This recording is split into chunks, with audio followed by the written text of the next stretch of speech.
As part of the Elite Partner Program, I've been given early access to the new Lakon Type-11 Prospector, the first specifically mining-focused ship in Elite Dangerous. How does it stack up? Let's find out. To start out, I'll be testing out the fresh-from-the-factory version of the Prospector, so let's get it equipped for mining. If you've seen any of the preview footage, you'll know that the most unique aspect of the new Type-11 is the new large hardpoint slot situated right next to the cockpit, which is specifically designed to house the brand new mining volley repeater. This is the only piece of equipment that can be attached to this hardpoint, and was promised to bring with it a, quote, new type of mining. In reality, the repeater basically combines the functionality of a mining laser and an abrasion blaster into one, and supposedly offers a higher mining rate. We're going to test that. In addition, the Type-11 has two other mining-only medium hardpoints and one mining-only small hardpoint, where only mining equipment can be mounted. So I went ahead and threw mining lasers of appropriate sizes in each of those, which leaves me one medium and three small hardpoints to equip weapons or whatever else. I have some thoughts on this, but I'll get back to that in just a bit. Other than that, I gave it a standard laser mining loadout. So some cargo racks, collector limpets, a refinery, an A-rated prospector controller, and a detailed surface scanner. The only other modifications I made were to upgrade the power plant for better heat management for all the mining hardware, and a better FSD just to keep my trip shorter. So let's get to it. To get a direct side-by-side comparison, I found a specific rock in the Delcar system that contained 49% platinum, so we can try out the new repeater versus the standard mining lasers and see how they stack up next to each other. Using the repeater, I was able to completely deplete the rock in 68 seconds, and it yielded 17 tons of platinum. On the other hand, using a regular single medium mining laser, the laser was able to drain the rock in 94 seconds and yielded 14 tons of platinum. So the efficiency of the repeater is definitely better, being about 30% faster than a normal mining laser. And the mining yield looks to have around a 20% bonus attached to it. So what does that mean?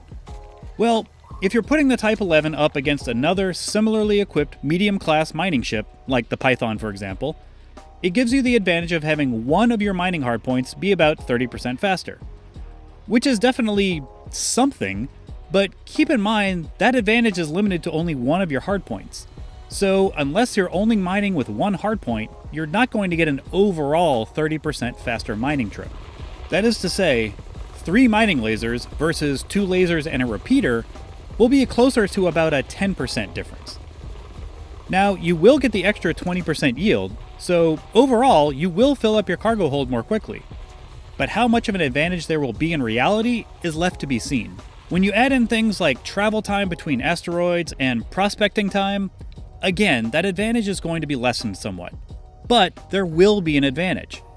How much that advantage is worth to you, that's the real question. Which brings me to my final concern. Or question, really. I don't quite understand the point of the mining-only hardpoints, if they don't offer any benefit over mining with a normal hardpoint. It seems like just an unnecessary restriction more than anything else. So, going back to my previous comparison, the Python has 3 large and 2 medium hardpoints. If I throw 3 medium mining lasers into one of the large hardpoints and both of the medium hardpoints, that leaves me 2 large hardpoints with which to defend myself, which I would gladly take over the 1 medium and 3 small hardpoints that are left over on the Type-11. Or, if I went with something like the Corsair, that's another large hardpoint left over, giving you 3 to play with.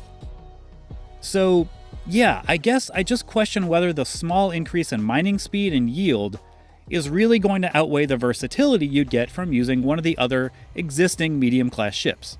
Let me put it this way. If you're going to specialize in something, then the advantage you provide should be plainly obvious and easily outweigh the trade-offs.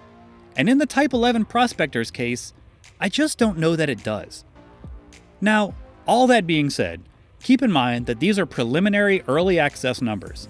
And in the cases of each new ship that Frontier has rolled out, there have been some tweaks before the ship was publicly available. So, who knows? Something may yet be added or tweaked that makes the Prospector stand out just a little bit more. I suppose we'll find out. And I'll be sure to post a full review when the final version hits the masses on the 23rd. So, what do you think? Am I off base here? Are you planning on getting a Type 11 when it comes out? Post your thoughts down in the comments and let me know. Until then, if you've enjoyed this video, please do drop a like and subscribe to the channel if you haven't already. And as always, fly dangerously, Commanders. I'll see you next time.